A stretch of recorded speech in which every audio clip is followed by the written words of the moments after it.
Deer class 8 second summative evaluation subject Bengali নিয়ে আমরা আজকের ভিডিও নিয়ে হাজির হয়েছি। একেবারে লাস্ট মিনিট সাজেশন।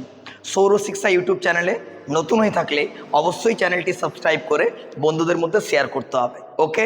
আর ভালো লাগলে লাইক করতে হবে। চলো আজকের ভিডিও শুরু করব। একেবারে chapter wise suggestion, last minute, শুধু একবার উল্টে পাল্টে দেখে নাও, আশা করব উপকৃত হবে, ওকে? দেখো, class 8 Bengali last minute suggestion, second unit test, সৌরশিক্ষা ইউটিউব চ্যানেল। কেমন? আমরা প্রত্যেকটা টপিক একদম কোশ্চেনগুলো বাছাই করে আলোচনা করেছি। একবার মনোযোগ দিয়ে স্কিপ না করে কিন্তু ভিডিওটা দেখতে হবে। দাঁড়াও কবিতা, এখান থেকে দুটি প্রশ্ন দিয়েছি লাস্ট মিনিট। এক, মানুষ বড় কাঁদছে, তুমি মানুষ হয়ে মানুষের পাশে দাঁড়াও, এই বক্তব্যটির যথার্থতা বিচার করতে হবে। দুই, কবিতার নামকরণের সার্থকতা, অর্থাৎ দাঁড়াও কবিতাটির নামকরণ কতটা সার্থক হয়েছে বলে তোমার মনে হয়।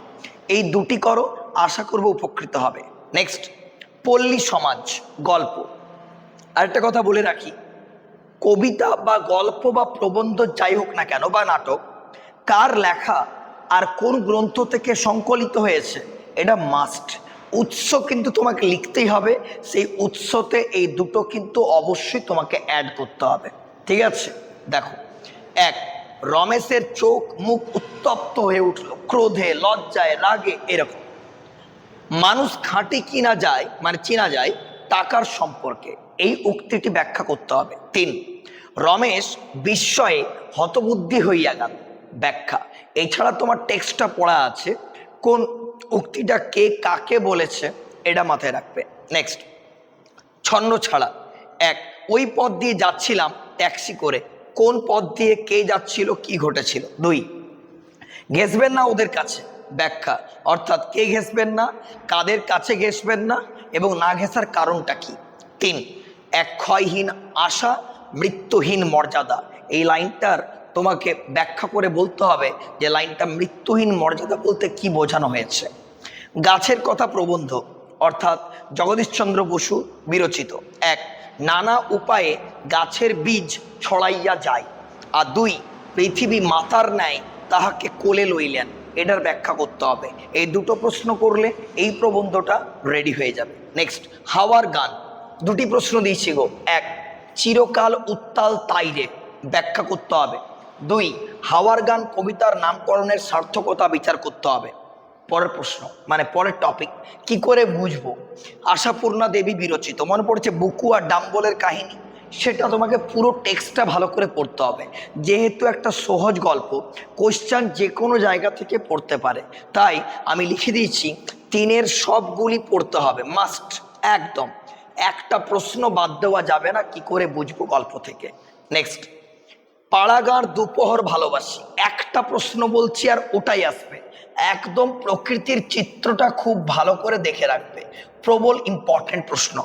নেক্সট, নাটোরের কথা, তিনটে প্রশ্ন দিচ্ছি গো। এক, একেই বলে রাজ সমাদর, কোনটিকে রাজ সমাদর বলা হয়েছে, ঠিক আছে? দুই, যেন ইন্দ্রপুরী, কোনটি ইন্দ্রপুরী এবং কেন তা ইন্দ্রপুরী বলা হয়েছে।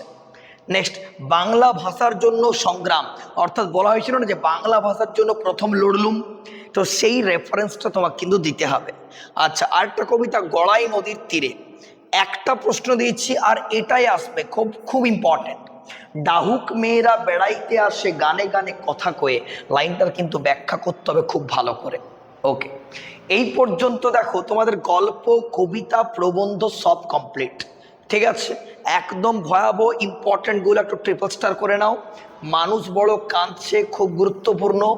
রমেশের চোখ মুখ উত্তপ্ত হয়ে উঠলো, খুব ইম্পর্টেন্ট। মানুষ খাঁটি কিনা চেনা যায় টাকার সম্পর্কে, ঘেসবেন না ওদের কাছে, প্রবল ইম্পর্টেন্ট। নানা উপায়ে গাছের বীজ ছড়াইয়া পড়ে, ইম্পর্টেন্ট। চিরকাল উত্তাল তাইরে, খুব ইম্পর্টেন্ট। আচ্ছা, প্রকৃতিচিত্র তো বলেই দিয়েছি। এখানে যেন ইন্দ্রপুরীটা ট্রিপল স্টার করে রাখবে, আর একেই বলে রাজ সমাদর, ট্রিপল স্টার। আর এখান থেকে তো একটাই প্রশ্ন বাবা, তাই অবশ্যই ভালো করে করতে হবে। তাহলে এইগুলো করে নিলে আশা করব লাস্ট মিনিট সাজেশনে তোমরা কিন্তু প্রবল উপকৃত হবে, ওকে? এরপর ব্যাকরণ, ব্যাকরণ থেকে দুটো টপিক আসছে তোমাদের। এক নাম্বার বাক্যের ভাব ও রূপান্তর। আর 2 নম্বর বিশেষ্য, বিশেষণ, সর্বনাম, অব্যয়, ক্রিয়া। এটার কিন্তু কোনো কমন প্রশ্ন হয় না, ব্যাকরণ তোমাকে মাইনুয়েটলি পড়ে পড়ে ব্যাপারটাকে রেডি করতে হবে।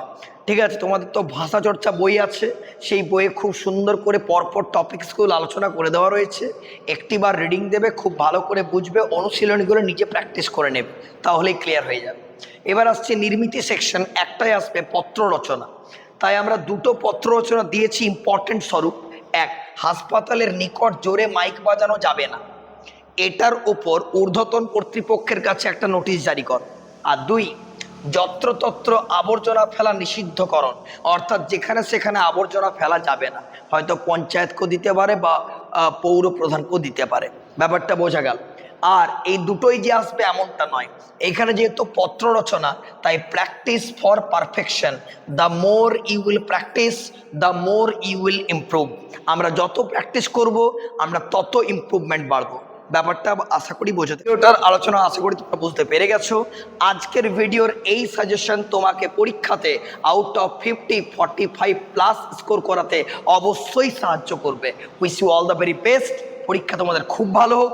আর যারা চাইছো আমাদের একাডেমিতে অনলাইন ক্লাস করবে, একদম করতে পারো। স্ক্রিনে যে হোয়াটসঅ্যাপ নাম্বার উঠছে তাতে কল বা মেসেজ করে নিজের নামটা এনরোল করাতে পারো। ওকে, টাটা।